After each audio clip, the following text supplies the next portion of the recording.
Que dijo Aníbal Fernández en un aporte inestimable a la democracia y también a la interna de su propio partido político, porque claro, lo que ha logrado con estas declaraciones, bueno, tan impactantes y al mismo tiempo reprochables, porque hablar de sangre y hablar de piedras en la Argentina nunca es gratis y siempre tiene consecuencias. Digo, un aporte inestimable también a su propio espacio político, porque dejamos de hablar por estas horas de lo que está pasando en Juntos por el Cambio o de las internas de los adversarios políticos para hablar otra vez del gobierno y de las repercusiones que está generando la declaración de Aníbal Fernández. Si te parece, la compartimos porque tiene varios textos subyacentes, ¿no? Por un lado, cambia el eje. Por lo tanto, vamos a ver las repercusiones que está teniendo ahora dentro del Frente de Todos, de los que salen desesperadamente, ¿no? Como bomberos con agua a apagar este incendio. Y paralelamente también lo que hace Aníbal Fernández, me parece a mí, en un gesto, por un lado, error político, y por otro lado, una habilidad que se ve que ya tiene un poquito gastada, que es hablar de lo que pasará eventualmente en un futuro para no hablar del presente. A ver, los que gobiernan son ellos. El que está a cargo de la seguridad en la Argentina es Aníbal Fernández y la sangre corre todos los días, le queremos decir al ministro, sobre todo después de tener hace horas nada más el triste caso, ¿no es cierto?, del colectivero Barrientos asesinado en el Gran Buenos Aires. Si te parece, compartimos las declaraciones de Aníbal Fernández y ahora te cuento las repercusiones que está teniendo por estas horas. Bueno, lo que se puede ver ahora con toda claridad es a quiénes contra quiénes van a competir. Y vemos un grupo de gente que tiene cero formación, tienen una belicosidad, una vocación por el agravio, por lastimar, y todo lo que proponen saldría únicamente con represión, no va a salir de otra manera. Las calles regadas de sangre y de muertos van a producir si tuvieran la posibilidad de llegar a ser gobierno. Bueno, el problema, señor Aníbal Fernández, es que las calles regadas de sangre y de violencia son las que transitan todos los días los ciudadanos de bien, sobre todo en algunas zonas calientes de la Argentina. Podemos hablar de Rosario, podemos ir al conurbano bonaerense, áreas que también le competen al ministro de Seguridad. Pero claro, decíamos que además lo que hace él es cambiar el eje, como lo hace habitualmente, ¿no? Ya hemos visto muchas canalladas de Aníbal Fernández, como por ejemplo decir que el fiscal Alberto Nisman, a horas nada más de su asesinato, era un putañero y que ni siquiera su madre lo lloraba porque estaba más preocupada por abrir las cajas de seguridad. Después de eso, cualquier cosa se puede esperar. Pero vos decías algo, me parece a mí muy oportuno, Alfredo, que decías, mirá lo que hizo cambiando el eje en 24 horas, porque estamos hablando del Frente de Todos y no de Juntos por el Cambio. Por eso, Gabriela Cerruti salió hoy, entre la consulta de los periodistas en la conferencia de prensa, a bajarle el tono.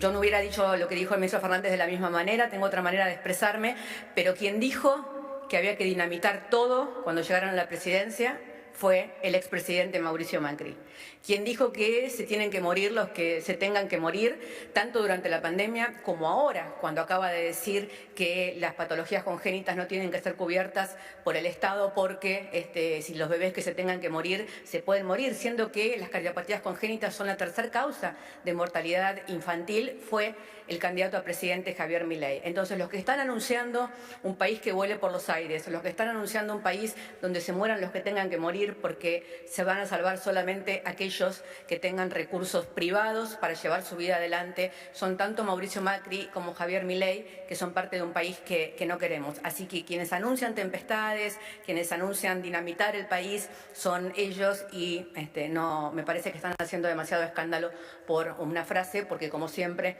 no se opina sobre lo que dice algún sector, sino solamente sobre lo que dice algún funcionario de gobierno. Bueno, un dato nada más para Cerruti. Sí. Macri se bajó, Sí. Solo lo necesitan subir. El apero Macri, bueno. Ya es tendencia de Twitter diariamente el apero Macri. Dos o tres cosas que quisiera aportar desde el punto de vista periodístico. Primero, toda la razón en tu análisis, Débora. Hoy me contaban que en el gobierno estaban enojadísimos. No salen a cruzarlo a Aníbal, porque es el principal escudero y defensor mediático de Alberto Fernández, pero se equivocó. La lógica era, si tus enemigos se están peleando, sentate a disfrutar y no los interrumpa. Bueno, Aníbal los interrumpió. Primera cosa que es cierta, están enojados en el propio gobierno con Aníbal Fernández. Segundo, me parecieron muy atinadas las repercusiones y las críticas de dos sectores de la oposición, uno que están presuntamente en los balcones con Patricia y otro de Horacio Rodríguez Larreta, porque golpearon digamos, reaccionaron de distinta manera, pero con mucha precisión intelectual. Alfredo Cornejo, candidato a gobernador, ya fue gobernador y presidente del radicalismo.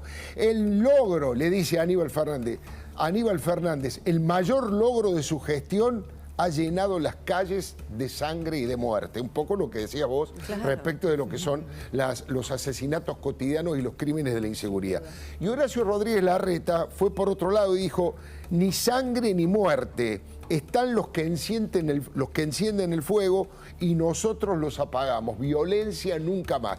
Me parece que son dos carriles que demuestran más o menos incluso los matices que hay dentro de Juntos por el Cambio. Sí. Larreta le habla al frente de todos y también a los propios, ¿no? Con este discurso más pacificador. Exactamente. Yo sumaría una línea nada más que quedó un poco implícita, pero subrayaría. Débora decía la torpeza, te parafraseo, Debbie, la torpeza de en el momento en el que se está peleando la oposición, poner el cuerpo y correrles la marca, me parece que es clave. Y también el tiro en los pies, porque deja servido el argumento de las calles están regadas de sangre hoy, lo deja servido. Claro. ¿Viste cuando metes el centro en el área para que el otro cabecee? La dejó tan servida. Qué bien que conoce de fútbol, Marina. Muy bien la metáfora Movida por el futbolera. espíritu de Tenés Macaya dos hinchas Márquez. de Racing acá. Claro, Bueno, es bueno. eso la cancha. lo que nos distingue. Así que también torpeza personal, porque se pone él, ¿no?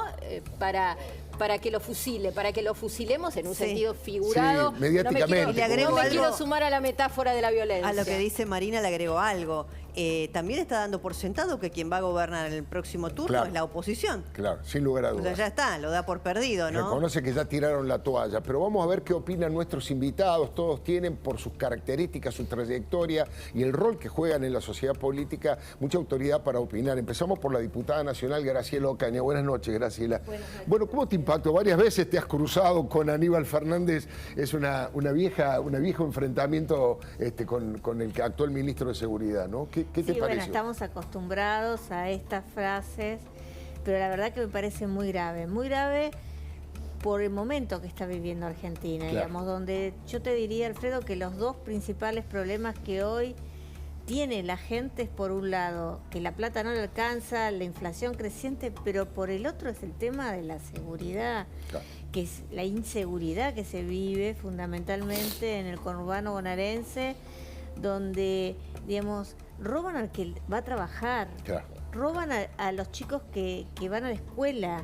Estamos hablando de una situación, bueno, lo que pasó en La Matanza hoy, otra vez con el tema colectiveros. Otra vez, sí. Porque, por suerte, el arma no se disparó, pero lo que contaba uno de los colectiveros es que en 2 oportunidades intentaron gatillar, entonces... Lo quisieron fusilar directamente. Fusilar, ¿no? exacto, y después... hay una situación de tanta indefensión en la sociedad. Ni hablemos de lo que pasa en Rosario con el narcotráfico. Y Aníbal cree que con estas cosas va a asustar a los argentinos. Los argentinos estamos asustados porque vivimos todos los días esta realidad donde el ministro que se supone que debe garantizar la seguridad habla tonterías. Coincido básicamente con lo que estás planteando y además le agrego algo, después lo vamos a conversar ahora, ya más ideológico. Hasta no hace mucho, ahora están callándose porque se han dado cuenta que es una burrada, pero hasta no hace mucho, ese preconcepto y prejuicio ideológico decía, la inseguridad es un problema de los ricos, es una bandera de la derecha. Están liquidando y les pegan todos los días a los laburantes colectiveros, recuerdo que el padre de Cristina era colectivero, y a los pasajeros en La Matanza. No hay un solo rico, es gente que se va a ganar el mango y que a veces lo matan, como ocurrió con el colectivero, y a veces lo agarran a palos, como le pasó a una señora, por un celular, por 200 pesos que tiene en el bolsillo. O sea, da por, digamos, por terminado ese debate insólito, hiperideologizado, zafaroniano, respecto de que la inseguridad afecta solamente a los ricos, cuando es al revés, porque los ricos tienen más condiciones para defenderse, con vidrios polarizados, con alarmas, con rejas. Doctor Sapsay, me gusta, estoy muy interesado en conocer su opinión, que siempre es profunda. Buenas noches. Buenas noches. Bueno, para mí es Aníbal Fernández, es Aníbal, absolutamente, y lo que acá se ha producido, sin ser penalista, es un concurso de delitos. ¿Ah, sí? Empezando por una incitación a la violencia. Está llamando a la violencia, hay un abuso de poder, por supuesto un incumplimiento de los deberes de funcionario público. Yo creo que esto tiene una gravedad inusitada, que un ministro de Seguridad genere semejante inseguridad es una contradicción total. Este tipo tendría que ser removido de inmediato y no sé dónde están los fiscales que no inician acciones. Bueno, doctor, perdón, él le dijo te hago un dibujito a Nick. Claro, usted recuerda, ¿no? Porque usted dice, bueno, sí, sí. habría que iniciar alguna causa. A Nick le puso a dónde iban las hijas a la escuela, en un acto claramente intimidatorio, le ofreció hacerle un dibujito. O sea, ya tenemos un antecedente muy peligroso, muy peligroso. No sé si me escucha, ¿no? Reincide exactamente lo mismo porque esa es su personalidad, es su naturaleza. Inclusive cometiendo desde el punto de vista político una verdadera burrada que une a una oposición que estaba desunida. Me alegro que sirva para eso porque me preocupaba muchísimo esa desunión. También vamos a hablar de ese tema, pero ahora le quiero pedir la opinión a Hernán Iglesias Isla. Primero, muchísimas gracias por haber venido. No, gracias Hernán, a ustedes. Bueno, ¿cómo ves? ¿Bajo qué prisma ves este tema?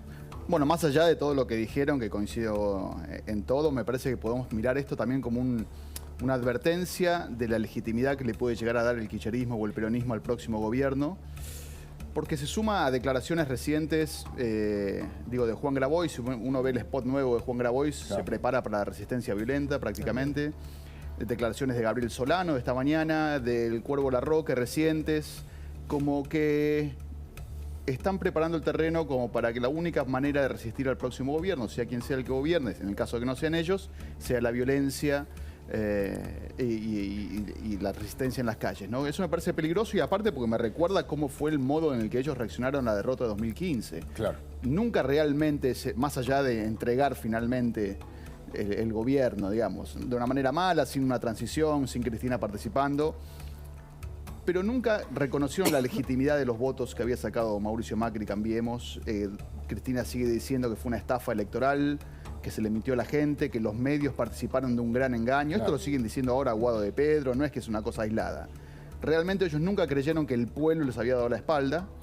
Creen que siguen teniendo representación eterna del pueblo y bueno, quizás a fin de año vuelvan a perder las elecciones. ¿Cómo reaccionará el kirchnerismo y el peronismo a partir de eso? Me parece que lo de hoy es una especie de advertencia de un escenario complicado. Con un agravante, más, ¿no? perdón, ¿no? Porque en la movilización que hubo hoy de la Corte Suprema, lo que subyace también es el próximo gobierno, sea cual fuese, si no es del Frente de Todos, no tendrá legitimidad porque habrá sido con la proscripción de Cristina. Claro, claro. Entonces se suman las dos cosas, la sangre, las piedras y un gobierno que no va a ser legítimo porque Cristina no va a poder participar, según dice el kirchnerismo, falso, ya lo hemos dicho 200 veces, no está proscripta. Sí, yo apuntaba y me decía que sí, Graciela, esto de que quizá en la comparación con el 2015 es un paso más, porque en ese momento había gestos o relato de desconocimiento de la legitimidad de la administración Macri. Ahora hay como una suerte de propuesta de pasar a la acción o a la resistencia concreta, efectiva.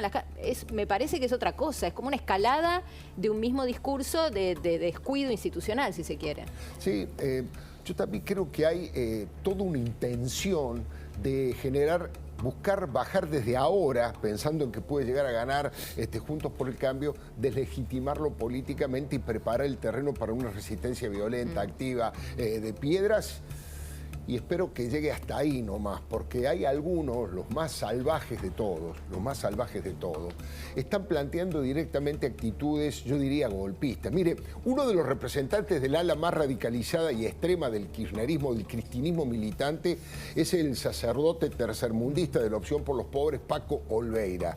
Hoy, en el acto en donde estaba Axel Kicillof, ahora le quiero hacer un comentario sobre el acto, fue muy pobre. Muy pobre. No fue Máximo Kirchner, que era el acto para su mamá, no fue Máximo Kirchner, y C5N no lo cubrió. Digamos, hay una fisura ahí dentro también de la cámpora, después lo vamos a conversar. Pero digo, ahí Paco Olveira dijo una verdadera brutalidad donde también creo que el doctor Sassay va a coincidir, también configura una especie de incitación al golpismo, porque dice, ahí lo estamos viendo al sacerdote Paco Olveira, ¿qué dijo concretamente? Si no renuncian los miembros de la Corte, los tenemos que voltear.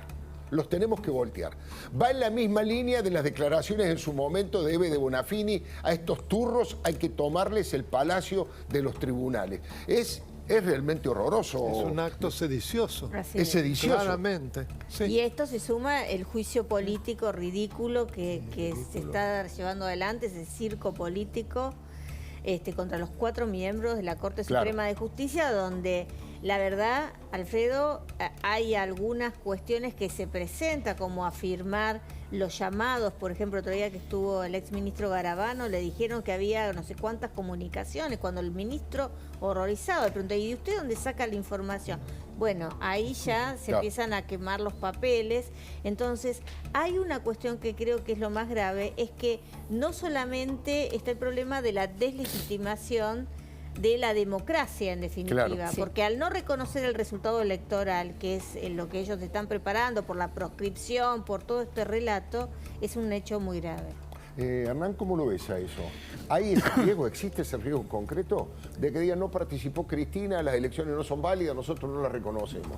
Hay que ver qué poder tienen, ¿no? Yo los veo a ellos mucho más radicalizados ideológicamente, Y más reducidos. mucho más en el borde de la democracia, abiertamente cargando contra un poder del Estado como es el Poder Judicial, abiertamente cargando contra los medios de comunicación, contra la justicia en general, contra la oposición. A ninguno de esos rivales ellos les otorgan ninguna legitimidad social Claro. o republicana para participar, pero al mismo tiempo los veo mucho menos poderosos Claro. comparados con hace unos años. O sea, este gobierno, ¿por qué no es más autoritario? ¿Porque no quiere o porque no tiene poder? Yo creo que en general ha intentado radicalizarse y no ha podido, en parte por divisiones internas, no son todos iguales en el gobierno, pero si hubieran podido, si hubieran tenido más diputados, más senadores y más apoyo social, sin duda lo hubieran logrado. Creo que ahí hay algo, hay una resistencia en parte de la sociedad. Sí. Sí. Yo nunca quiero que nos olvidemos de lo que fueron los banderazos de 2020, creo que fueron muy importantes. Ahora medio que han quedado olvidados, pero fueron una resistencia importante inicial. La unión de la oposición, más allá de los chispazos que vemos cada tanto, ha sido muy importante para cortar el poder del gobierno. Sí. Y ahora empieza una nueva etapa. Yo creo que también la radicalización es una señal de debilidad. Claro. No hay que tener tanto miedo, obviamente hay que estar alerta, pero cuando uno los ve así, quiere decir que están tirando manotazos de ahogado, que están tratando de llamar la atención de alguna manera, de salvar a Cristina, de salvar la ropa.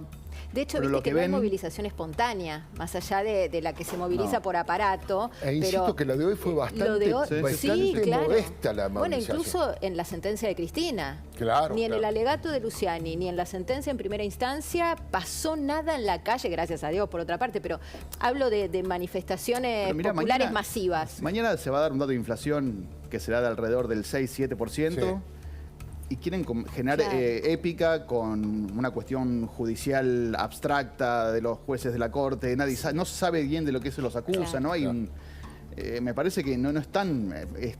comparado con históricamente que el peronismo supuestamente tenía el pulso de la clase trabajadora, de cómo se sentía la clase media, claramente lo han Bueno, y perdido y perdió no lo la- quieren ni encontrar. La mayoría parlamentaria, vos hacías referencia a lo que pasaba en la pandemia, los banderazos, pero también la elección de medio término del 21, que le quitó la hegemonía en el Senado. Claro, Es total. un dato muy relevante que el peronismo, Muy desde el relevante. regreso a la democracia, haya perdido esa mayoría, que Cristina, donde su casa propia, ¿no es cierto?, es el Senado, no tenga esa mayoría, y bueno, probablemente esa radicalización extrema, por la vía institucional por lo menos, no es posible porque hay un freno parlamentario. Por eso digo, por la vía institucional, porque en la calle, bueno, se promueve el agite, ¿no? Sin dudas. Doctor Sapsay, ¿qué dice sobre esto? Digamos, ¿hay riesgo de que quieran desconocer el resultado? ¿Ese es parte del objetivo?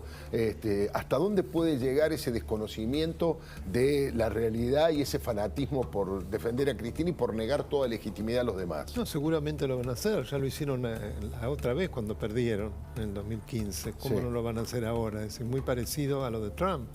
No. Y en el Lo que 2017 falta es que- ganaron perdiendo, perdieron Sí. ganando, Sí, sí, como ellos palabras de siempre todos los acomodan papás, las ¿no? cosas como le conviene, pero de hecho cada vez tienen menos. Hasta se habla de que en la matanza podrían perder. Sí, Hay hoy mucha estuve gente hablando con joven, Eduardo Lalo Creus, Sí.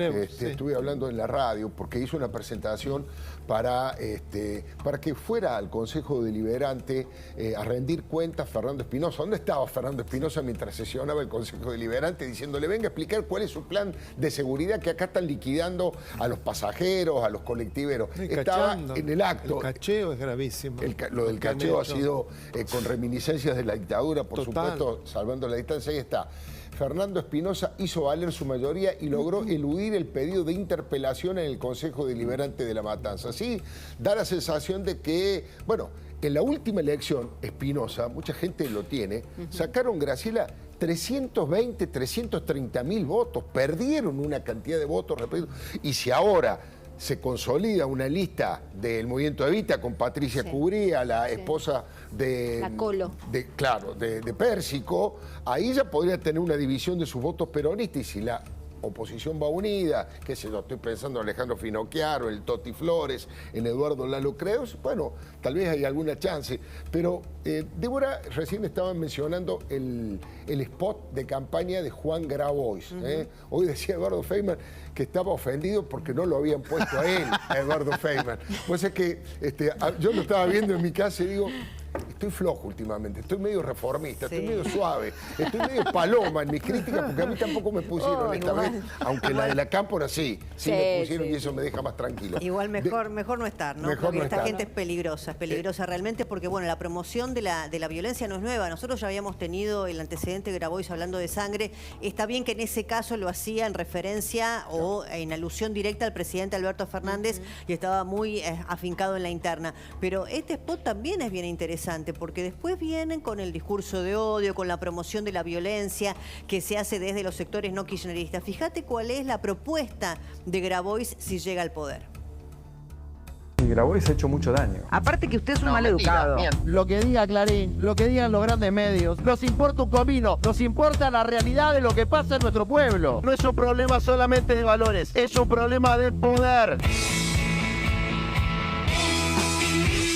Grabois, zarpado ese muchacho. ¡No le tenemos miedo a Grabois! Cuidado Grabois contigo, ¿eh? ¿Qué quiere Grabois? ¿Por qué está diciendo esto? No sé qué piensa Grabois. ¿Te imaginas a Grabois presidente? No tiene poco rigor, Juan. Sí. Grabois ha intentado... Grabois es un sinvergüenza. Juan Grabois, vos sos un cobarde. Sabemos que van a difamarnos, sabemos que nos van a atacar y sabemos que si no nos atacaran es porque nos estamos equivocando de camino. Entonces, más nos atacan, más nos levantamos, más peleamos y más vamos para adelante. Impresionante, ¿no? Impresionante cuál es este concepto, ¿no? Me parece que, ojo, yo creo que Juan Grabois se va a bajar porque él dijo, si Guado de Pedro es candidato yo me bajo, pero si es Scioli, que también puede ser, por el albertismo no me bajo, pero hay una forma de ir empujando también al resto del espacio kirchnerista, cristinista, como le quieran llamar, para tener actitudes mucho más radicalizadas como esta, ¿no, Hernán? Sí, igual para mí Juan Grabois no tiene mucho por ofrecer, honestamente. No tiene... Ofrece una bronca, ofrece algún tipo de insatisfacción, pero tampoco arrastra gente, no sé bien cuál es su oferta como candidato. Buena planes estructura sociales que todos los argentinos que laburamos pagamos. Sí. Por eso y además un vínculo, un link con el Papa, tampoco... Sí, pero todo eso es, al final es el círculo rojo, quiero decir. Juan Grabois se hace la gente, pero toda su construcción... Claro. Es a través es como una suerte de Milei por izquierda o de discurso anticasta por izquierda, pero sin auditorio. Sí, lo que pasa o con un auditorio reducido. Claro, por eso digo sin auditorio, ¿no? Le faltan los votos. Claro, el problema es la comisión o presunta comisión de delito. Acá está el doctor Sapsay, no quiero fallar en eso, porque ha tomado campos, va al sur y toma tierras. Bueno, entonces ahí ya... Mar del Plata, lo último que pasó también, el Marquesado. El Marquesado, en Chapadmalal. En varios lugares de la provincia de Buenos Aires. Y donde no igual se puede siempre ahí, sembrar nada. Puede ser presunta comisión de delitos, pero siempre él tiene un favor que le hizo el Estado como para generar un gris legal que a él le permita llegar. O sea, sin la colaboración del Estado, Grabois no sería posible. Lo que él quiere es llenar de gente ese lugar para que voten en un lugar donde siempre pierdan, contra Montenegro. Claro, en el Marquesado, dice usted, claro. Pero por supuesto, el Partido General de Morado. Se pensaba cerca de 100.000 querían meter. Inclinar la balanza, porque General Pueyrredón es importantísimo dentro de lo que es el... Pero es verdad lo que dice Hernán, eso se pudo por el vacío legal y porque lo acomodaron con porque un hubo un decreto que decía no sé qué cosa y después había una medida judicial que ponía todo en... Exacto, y el proyecto productivo que no era, pero parecía. Pero ahora, doctor, usted... He leído algún tuit suyo sumamente crítico de Zaffaroni con este pedido, una vez más, que el presidente indulte a Cristina Fernández de Kirchner. ¿Por qué no nos explica por qué eso es una verdadera locura, un despropósito anticonstitucional? Bien, es una aberración porque no olvidemos que con la cláusula de defensa de la democracia, los delitos de enriquecimiento ilícito han quedado prácticamente asimilados a los de lesa humanidad. Con la última reforma. Claro. El artículo 36, cláusula de defensa de la democracia. Inclusive hay dos fallos, falta el de la Corte, pero sí lo hay, de la Cámara Federal de La Plata y de una de las salas de la Cámara de Casación Penal, que no es poca cosa, que lo asimilan absolutamente. Entonces, sería imprescriptible, inindultable y por lo tanto esto caería claramente dentro de lo que es la anticonstitucionalidad y la anticonvencionalidad, que tratados internacionales también lo determinan. Me dicen que tenemos la posibilidad de ver el tuit que usted posteó, doctor. Ahí está. Le voy a pedir a Zaffaroni en su rol de... sí, el doctor Kaufer me hizo la mujer biónica. Zaffaroni en su rol de abogado de la impunidad de Cristina recomienda un indulto contrario al derecho nacional y a los tratados. Es el gran ladero del poder de cualquier signo. Aboga por el proceso militar o para el socialismo siglo XXI. ¿Qué dirá la historia de este canalla? Bueno, ¿qué decir al respecto de esto, del rol de Zaffaroni? Porque Cristina, por lo que yo veo ahora, después si tenemos tiempo voy a hacer mi columna editorial, no tiene ninguna chance ni de ser indultado, ni de que la disculpen. No hay ninguna posibilidad, salvo que lleven el sistema democrático a un abismo y pateen el tablero. Además, dentro de la ley no tienen ninguna chance. Si me perdona, Alfredo, sí, ¿cómo no? El indulto no borra el delito. Por supuesto, lo confirma. Lo confirma y ella lo reconocería, con lo cual ella no lo debería aceptar nunca. Claro. Estaría aceptando su propia culpa, aunque le borre la pena. Yo creo que Cristina no quiere un indulto, que lo que quiere es lo que viene haciendo, tratar de presionar a la justicia para que no la condenen. Claro, lamentablemente no estaría sucediendo eso y eso es lo que lo tienen tan nerviosos al kirchnerismo. Por eso quiere aumentar. Tanto que Parrilli ha amenazado a los jueces que si no declaran la inocencia de Cristina, no van a reconocer, digamos, el proceso electoral no sería válido. Y hasta le puso fecha y día de la sentencia que tendría que sacar la Cámara que revisa esto. La verdad que es una locura más del kirchnerismo que nos lleva a esta situación, ¿no? De extremos y de no defenderse, porque la verdad que Cristina lo que nunca pudo explicarle a la justicia es cómo un señor que era cajero del banco en el 2003 se convirtió en el principal tenedor de tierra, yo le diría, en la Argentina, y cómo esto sucedió bajo su gobierno. Claro. Lo que pasa es que la defensa de Cristina siempre ha sido política, por eso aprovechamos también que está Hernán para preguntarle si esto de Zaffaroni pidiendo el indulto, que ya explicó el doctor Sapsay desde el punto de vista jurídico no sería posible y tampoco político porque Cristina no reconocería nunca su culpabilidad, no es una manera de empujarlo a Alberto a decirle, bueno, mira, te vamos a poner en los libros de historia en el peor lugar, tenés que indultar a Cristina o bajá tu precandidatura presidencial, ¿no? Que todavía no hizo. Yo primero lo que quería comentar es el triste rol de Zaffaroni después de que se fue a la Corte Suprema, que se ha transformado en un militante político que va al borde de la democracia, criticando las instituciones que él debía proteger y fortalecer cuando era juez de la Corte Suprema. Ahora les tira piedras metafóricas. Para mí es triste que un ex juez de la Corte Suprema se comporte así tan partidariamente. Lo segundo es, bueno, eso, Alberto lo presionan para cualquier cosa. Igual yo coincido que Cristina nunca aceptaría eso. No, jamás, además. Pero me pregunto si para el sistema no sería... Digo, tanto daño nos han hecho estos años la obsesión del kirchnerismo por la cuestión judicial de Cristina. Tantas distorsiones se han generado incluso en la economía, en cualquier rama de la política pública de estos años, por la cuestión judicial de Cristina, la obsesión por la cuestión judicial de Cristina. Si los argentinos pudiéramos sacarla del costado y concentrarnos realmente en los problemas que tenemos, nos ahorraríamos mucho dolor de cabeza. No se puede hacer. No, claro. Pero a veces me pregunto si decir, bueno, señora, está bien, váyase a su casa, olvidémonos y empecemos de nuevo todo lo que estamos caminando hacia adelante. Pero es increíble la dedicación que el mundo político y mucho más, la población en general, ha tenido que dedicar a la cuestión judicial de Cristina en estos